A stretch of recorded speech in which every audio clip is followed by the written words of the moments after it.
Hello, people. It is John Munitz. I am here yet again as the president of the People's Basics, bringing you another live stream. Today, we are going to be going through Andrew Yang's policy platform for Mayor of New York City. We are continuing our series that we started yesterday of covering the candidates within the New York City race. So, for those of you who have not seen it yet, we had yesterday's video going into depth on the candidates who are a little bit more lesser known. Let's just put it that way. A little bit more humorous because, some platforms are a little bit more fleshed out than others. So there was some people who basically didn't have anything and we got to have a little fun. But now we are focusing in on some of the more serious contenders. And so today we're going to be focusing solely on Andrew Yang. And we are going to be doing that so that we have a frame of reference for tomorrow's video where we'll be going through all of the other major competitors in the race. So without any further ado, let's go into the policy platform for Yang. Okay, so we are here on the website. So on here, we go to our policies.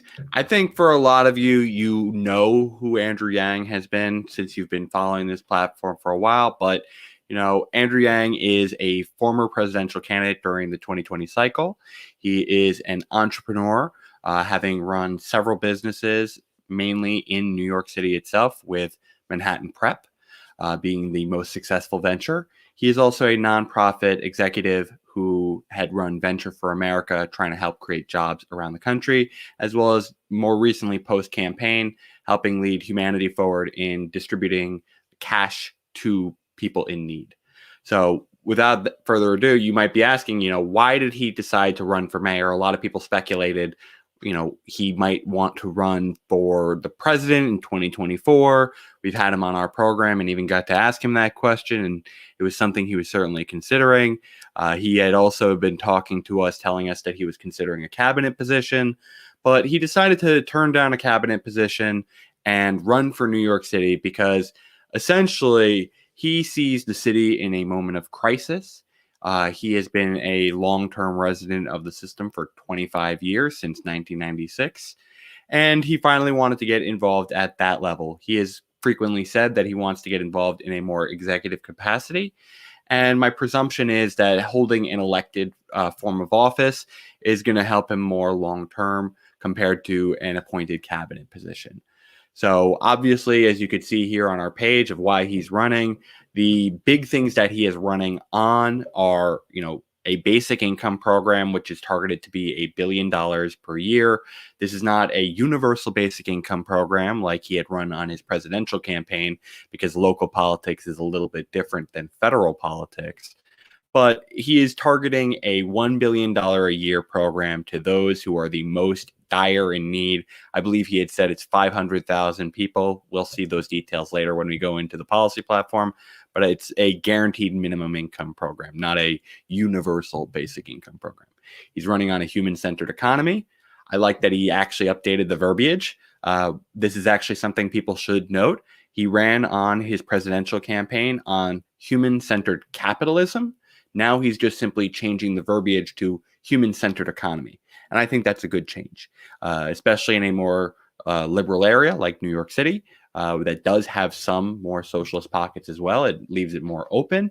And frankly, I think when he ran so often on the capitalism versus socialism dynamic being kind of antiquated, it's kind of good that he finally took out the word capitalism from his own description of how he sees economics.